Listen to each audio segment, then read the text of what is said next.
It is time for another professional match of StarCraft 2, and what I got for you today is a Zerg vs Terran on Habitation Station. Spawning in the top left corner, playing for Team Splice with the red Zerg pieces, we have none other than Solar. And his opponent, spawning on the other end of the map, in the blue, from Dust Gaming, it is Bunny. Now, while Solar is probably well known for many of you, Bunny is one of those players that has not quite won a premier tournament just yet. But he has been participating in the GSL Code S, basically the highest level of tournaments in the game. And on top of that, he's been taking games off of the best in the world. And while he hasn't won, like I said, any of the main premier tournaments just yet, I have been really impressed with his playstyle. He's really fun to watch. In general, he plays like a macro-oriented style, at the very least the games that I have seen him play, and I've been actually really impressed by this guy. I wouldn't be surprised if he's one to look out for in 2017, because this guy, he's definitely very good. Now, I just say he's going to play macro. At the same time, he goes ahead and puts down 2 barracks right here, so he may be opening up a little bit more aggressively. Now, Solar, on the other hand, he is widely considered to be one of the best Zerg players in the world, probably just a little bit behind Dark right now as far as his total skill level goes, but this guy is very, very, very good. He's won roughly $200,000 in tournament victories, coming from an SSL, 3 Dream Hacks, he's won MSI tournaments, and he got countless of 2nd and 3rd place and 4th place finishes in like premier, pristine tournaments, and this guy, he's extremely good. I'm a massive fan of him, mostly because he's actually like, he's an English fluent speaker. Like, I've met him at a couple of tournaments before. Really nice guy, and I mean, obviously the English fan, or the international fans for that matter, really love watching him because he actually interacts constantly with all of them, and on top of that, he's actually really funny. So, we'll see what he's got in store for us today. It looks like he will be able to figure out that there is a single barracks up, but at the same time, we do see that triple barracks opener here from Bunny with the double gases in the main as well, so there is definitely some Reaper aggression that will be on their way. Now, Solar will be able to figure that out very shortly here when he recognizes that there is indeed still some production going on in this barracks, but there is no add-on or any factories being followed up just yet. But he hasn't seen the Rexes here at the front. Of course, Solar playing very standard here. He did decide to pull the drones out of the gas geyser, get that early zerging speed here as well, get that metabolic boost out, so he will be able to get the, necessary defenses here eventually. But with 3 Reapers in production at every point during this game, this may be a little bit tricky. Now, this map in general, not the best for triple Rex Reaper all-ins, just because there's no ramp to jump up to into the main base. And so far, I would say Solar has been defending this quite nicely. Not a whole lot of aggression going down just yet, but of course, it's all about trying to get that economic edge here in the earlier stages of the game. I highly doubt that Bunny is expecting to win the game straight up with just some Reaper aggression against a player such as Solar, who most definitely has realized that something fishy is going on. But he will be able to figure out here that there are currently already 4 Reapers out, and that Zergling production will have to increase. The siege, or the Queen's actually taking quite a lot of damage here. He does have to be very careful. The grenades obviously dealing a lot of damage, knocking back a lot of the units, almost getting the kill on a single one of those Reapers. But so far, the defense has been pretty spot on, with I believe 1 drone mining, or 1 drone dying so far in this game, and maybe a couple of links, but that is about that. Now, in the meantime, that 2nd command center is going up from Bunny. He's going to be able to start mining from that very shortly, but with the Zergling speed finished up right now, I wonder how aggressive Bunny is planning on getting here, because he definitely does not want to get surrounded. Solar at the same time scouting out what his opponent is up to. He will be able to figure out very shortly that there is indeed a tech lab building on that one of the commands, or one of the barracks rather, at this point in the game, and that is sort of a big indication that the damage has indeed been dealt and that the Reapers has returned home. For that matter, Solar immediately decided to go into the 3rd base as well, and it looks like we're setting up for a pretty reasonable macro game. Now, the Reapers still going out on the map. We do see the follow-up right now with 2 additional reactors on the additional barracks here as well, and we more than likely will see the switch into Medivacs very shortly, just playing sort of like a standard macro-oriented style.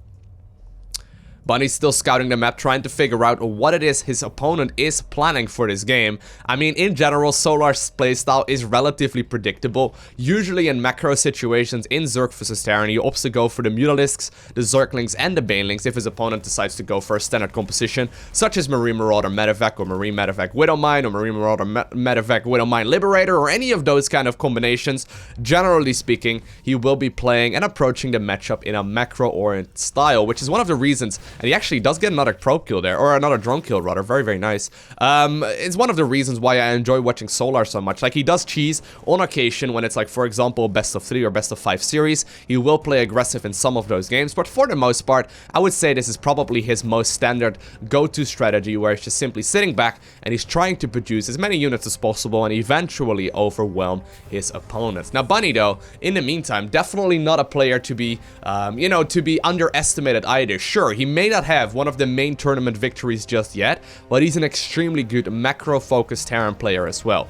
Generally speaking, he does try his very best to get a ton of units out too. He will be playing indeed that, you know, Medivac marine aggression right here at the very least in this stage of the game. And while he is still scouting about with these Reapers, he's really just trying to figure out what it is his opponent is going for, knowing that these Reapers are gonna be on a timer anyway, and since they won't benefit from the stim pack upgrade, they more than likely will not be able to get a whole lot done. Now, he does get a very good scout off there. Hold on, let me actually see. Did he see the lair go up? Nah, he did indeed see that morph into the lair, so he knows exactly what it is his opponent is going for, seeing those double barracks, noticing, or the double evo chambers rather, seeing the quick bailing nest here as well, and he knows exactly what it is he's going up against. In the meantime, a macro hatchery going up, and he will need that if he needs to, you know, produce a lot of Zerglings in the middle stages here of the game. Trying to get that surround right there with the Zerglings, beautiful control. Of course, the Medivacs will be able to pick up, but it looks like Bunny not leaving just yet, still dealing some damage, but of course, with so many Widow, oh my god, that target firing right there was beautiful, killing all of these banelings with relative ease, and this is actually hurting a lot more than I anticipated it. I saw the dropship come in and I didn't think it would do a whole lot, but he's still dealing damage, and besides just cleaning up a lot of the creep, and well, he did end up losing some of these units, all things considered. That most definitely was an advantage right there for Bunny, as he halts this production for quite a while as well. Only just now do we see, oh my god, he gets another, he gets another creep tumor. That is perfect. He does get, once again, that target firing on the Banes. That's sick.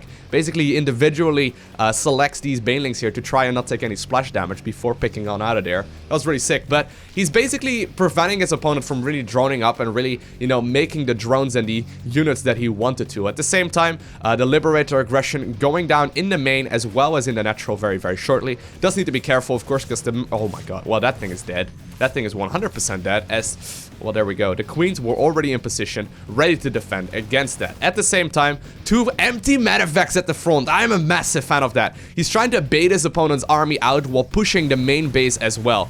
Beautiful little move there. It doesn't cost him a whole lot, but at the same time, he's just simply trying to make sure that his opponent is not in the position that he wants to be in. The Liberator here is also in the 3rd base location. It does have vision. The Queen does have vision right there because of that Overlord, but it did end up killing 5 workers there, and all things considered, or at the very least it got 5 kills. All things considered, 9 workers going down so far in this game. Definitely I'm gonna have to give the upper hand here to Bunny, who is, you know, really aggressively positioning his Medivacs here, but, you know, he's just trying to bait his opponent out of position, and it's really cool to see because he's just abusing, you know, what he knows Zerg players will more than often do, and it looks like he's not even done with the aggression just yet. Picking up another one of those creep tumors, really, really nice. Nice Widowmine positioning there as well, but last second split offs will eventually give the, you know, the detonations that he, or that obviously Solar was looking for right here, as he didn't end up losing all of his units to it. We'll need to clean up this second Widowmine here, not quite doing so just yet, but it looks like once more a dropship is headed to the main base, and it looks like Bunny will try his very best to contain his opponent. He doesn't really want this fort base to start mining, or at the very least he doesn't want to see all too many workers, because playing macro against, you know, someone like the likes of Solar, definitely not an easy feat to get done. Because of that reason, we actually do see a gold base go down here as well. At the same time, a little bit of aggression right here at the fort base. Gotta be very careful. Ooh, huge Widowmine connection right there. And this position actually is super difficult for a Zerg player to fight into. I mean, there will be Widowmines here on the low ground, and with all the nukes and grannies here, generally speaking, the Banelings are not gonna get that great of a connection of. And for the most part, this gets really tricky here for the Zerg to hold on to. But at the same time, a massive counterattack will go down here with a lot of these Zerglings trying to pick off whatever they can, although the significant portion of those links will once again return to the main base to try and pick up any of the dropships that can potentially go down. Of course, the Zerglings are trying to kill all of the Marines here at the fort base location as well. And it looks like eventually they did manage to do so. But this location right here, very difficult to defend into as a Zerg player, because the creep down here is difficult to obtain. Obviously, with the scans, it will constantly be killed. And on top of that, the Widow Mine will be able to shoot from the low ground up to the high ground as soon as something hatches on. Bunny, though, still not quite done yet here with the Zergling aggression, and it looks like we really don't see any kind of Mutalisk play here from Solar. He's just instead he's decided to go straight into a hive here. So he's using the tech here instead. Interesting decision. Usually he does like playing the Mutalisk quite a bit, but once again, this empty drop into the main. Once again, this empty drop into the main, it completely pulls units out of position, and he also gets a nice little scout off. Look, he does it again. He just keeps on going with it. He once again gets a nice little scout off, and it opens up opportunities with the other dropships. It's really, really cool to see. Once again, scan here at the front, cleaning up a lot of that creep spread, and that's huge for the later stages on into the game. At the same time, a bunch of aggression right here at the fort base location, and a lot of Zerglings have made their way to the back of the fort here as well. Still a little bit of aggression in the main as well as in the fort, and at this point, I mean, Bunny has been relentless. He's been pushing through the entirety of this game, just trying to be as annoying as he possibly can, and he's been doing the damage here as well. Still, this Zergling counterattack could hurt quite a lot, because the Terran units are currently out of position. Looks like Bunny is going to try his very best to move across the map here, while still dealing some damage with the initial bunch of dropships that he moved out just a couple of minutes ago. Sadly, these Marines right here will have to pay for their life, but at the same time, the Zerglings eventually decided to go for the run-by, and they did get the kill on that command center after all of the Terran units decided to move back. And look at that micro there. Beautiful play here by Bunny, moving them back into the mineral patches to try and really minimize the amount of splash damage that all of these banelings will be able to do. At the same time, though, a lot of Zerglings trying to pressure here as well. A dropship will try and kill that gold very, very shortly. But with the dropship unloading once again in the main base, I think eventually Bunny will be able to defend against this. And he is still pushing at the fort base location as well. Dropship headed towards the natural right now too. And lots of aggression on different areas on the map. Huge counterattack here going into the gold base of the Terran player. And while that fort base mining for Zerg, for the moment, that has at the very least ended, it looks like the drop in the natural is also killing a lot of things. A lot of the... Wow, so many workers actually end up falling here on both ends. A lot of the aggression is being dealt on the other end here as well. Once again, aggression on every single location here on the map, and the multitasking and the APM of both of these players is absolutely ludicrous. I mean, look at that. They're averaging above, or at the very least, like Bunny right here, averaging above 400 constantly, and so is his opponent. I mean, they are multitasking extremely well, but it looks like after this aggression here has been dealt with, and 20 more SCVs end up falling, or 20 here in total rather, not 20 more. But after all of these end up falling, it looks like at the very least we've got a little bit of breathing room.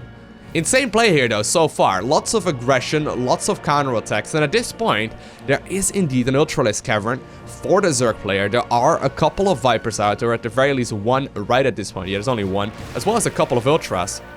So of course, the Zerg player has been tacking up real aggressively. The thing is though, that Solar, he doesn't really have like a proper fort base mining just yet. This base ended up falling right here as well. He doesn't have the gold up yet either, whereas his opponent, Bunny, he's just simply sitting here, dropping mules at the gold, trying to mine it out ASAP. But on top of that, I mean, he's securing his own fort here as well, and generally speaking, if you are even in economy against the Terran player when you are playing Zerg, that is not really the scenario that you want to be in. Once again, these empty Medivac drops constantly.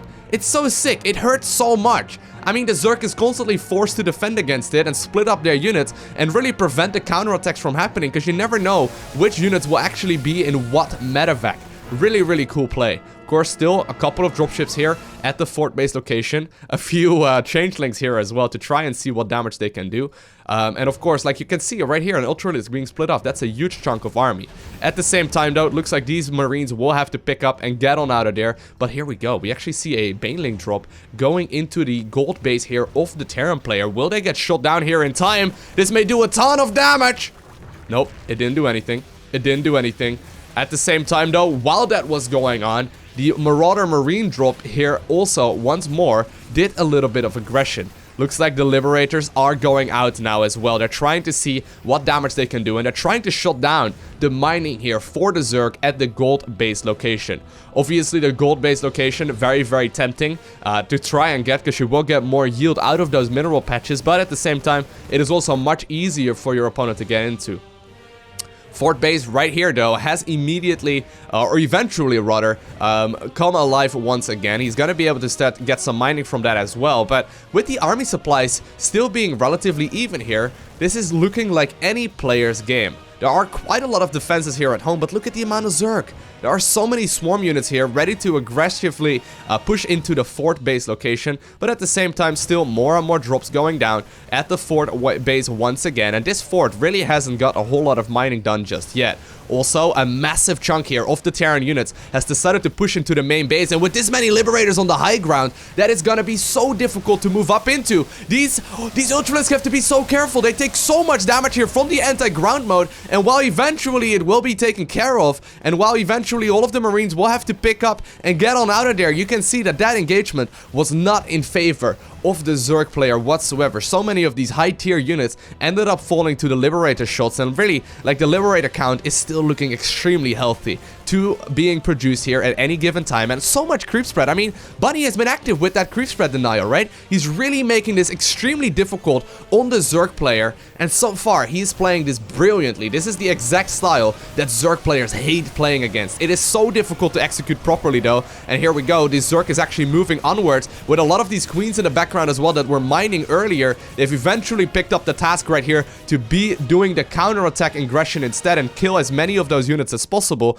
But once more, of course, the Liberator aggression is not just done just yet. On top of that, a Medivac joining this fight as well, trying to see whatever damage they can do, and while the Zerglings were trying to go for a counter, so far, this has been extremely tricky, as there has been aggression throughout the entirety of this game, pretty much everywhere on the map. But look at the amount of Liberators right now, though. Solar will need something else to try and deal with those, because for now, this is not looking absolutely great for him anymore. One thing to try and keep in mind, though, because there's a huge fight going on right here. While this is all going on, right, Solar's mining has been kind of halted here for a little while already. But at this point, if you look at it, he's actually finally secured himself another expansion. He's pushing back here the Terran player, and while he more than likely will not be able to close out the game with this just yet, and once again, a lot of workers end up falling. I mean, there's been constant harass and drops everywhere.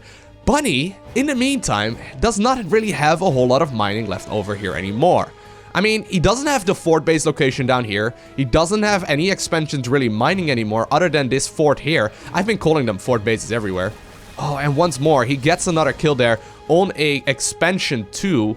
So one thing to keep in mind though is that while he does have, you know, that fort base right here as well, and it's still mining here, very shortly he will be running dry on minerals. Both of these players though not having the healthiest of healthiest economies. You can see in the work account Solar is just slightly ahead, as he does have 48 opposed to 38, but really, like, the mules can make all of the difference. Eventually though, another command center will go down, but it's gonna be difficult to try and get this base up and mining, and I wonder if it's maybe not a little bit too late already. I feel like I've been calling every base the fort base in this game, haven't I? Maybe it's not that crazy. Once again though, another counter or another council right there being forced at that location, and more workers end up falling. Finally, we see some good bailing connections there, eventually getting rid of a bunch of those units. But this is a neck and neck game so far, and either of these players could still obtain the victory. But Solar, he's actually, for the first time in this game, looking pretty reasonable, I would say. There is still a massive Terran army, but as long as he manages to get some mining here, his opponent will very shortly leave this alone. And he's actually, wow. Bunny going for the sneaky gold base here from his opponent. And actually, there is no vision on this whatsoever. The Zerg has vision of the potential other expansions here, but he has no way of knowing that his gold base will very shortly be taken. And at the same time, he is pushing on the opposite side of the map, cleaning up so many of these workers. And this is actually sick, because at this point, I mean, what exactly does Solar know? He thinks that his opponent doesn't have any additional mining anymore other than this fort base right here. But the thing is that they're really... Oh my god, this could be crazy actually if this does not get scouted. This is a really cheeky little expansion here, going for one of its opponents' bases. But look at this though. A crazy amount of Zerg units are trying to get rid of that. Of course, using the abduct here on those anti-ground mode liberators will force them out of that position. Will they end up falling? No, not just yet. But of course, that did indeed prevent them from really getting a whole lot in there. But look at this. The command center is going to try and land at the 5th. But in the meantime, the gold base has been mining since forever. And this is crazy because Solar does not know anything about this. He knows that at this point, the 4th bases are gonna start running real low, and both of these players will have to be extremely careful. I wonder what he's gonna do about this, what he thinks is going to be the 5th base of his opponent, but in reality is actually the one that he took after taking his own gold base. And still, this is so sneaky. This is still not spotted just yet, and I mean, the Zerg has no idea that this is happening. There are no defenses here whatsoever. He could easily clean this up with a couple of Zerglings, but he doesn't know about it. And of course, information is everything in StarCraft 2. Yes, he did see the Zergling die here at the 5th base location. Yes, the one right here at the 6th also got taken care of, but the issue is that he doesn't know about this. This is crazy. This is a really sick play here from Bunny, and this is what allows him to get a huge economy lead as well as a huge supply lead. He's been doing so much damage throughout the entirety of the game, and here we are. It looks like the Zerg has got enough of this. There is a planetary fortress up right now, though, and all of these Terran units actually caught in a really awkward angle. They're gonna have to try and move up that ramp. Like, very clutch pickup there to try and get rid out of that splash damage there from all of those ultras, but still, this is still under a lot of pressure. That 5th base most definitely will be falling, and Bunny has already evacuated it, and he's gonna try and hold on to his 4th base location right here as well. But the thing is that this is not all of the economy. Solar is pushing in here, thinking he's gonna be able to close out the game, but he very clearly underestimated the amount of Terran units that we're gonna be able to get out of here. I mean, this is practically the final push here for Solar. He does not have any mineral income really anymore. I mean, he's got a little... Oh no, all of the drones are idle here as well. This is practically all in at this point because of the sneaky gold-based location from Bunny taking his opponent's gold. This is all of a sudden looking absolutely brilliant for Bunny as he managed to just simply get that one running. Like, eventually Solar noticed there that he wasn't running from that whatever base location it was. But eventually, with that sneaky gold, and it did not get scouted here at all in the entirety of the game, with that sneaky gold base, he eventually ends up obtaining the victory. Pretty wild there, not gonna lie, I did not expect him to be able to get away with that. But I mean, if you harass your opponent the entire game long, right, and you drop as much as Bunny did in this one, it is very difficult for a Zerg to be on top of everything. I mean, the creep spread was constantly denied, there were empty Medivacs flying about everywhere. And, I mean, that style right there shows exactly the strengths of Bunny, as he did just take out Solar in a beautiful game right here on the Habitation Station. I hope you enjoyed watching this one as well. If you didn't already, make sure you hit that like button down below. And while you're at it, you can also subscribe so you get a notification as soon as I upload more. And on top of that, you can follow me on Twitter, Instagram, and Facebook. Links are in the description of the video. I want to thank you for watching. Have an amazing day. Do not forget to smile, alright? And I will see you in the next one.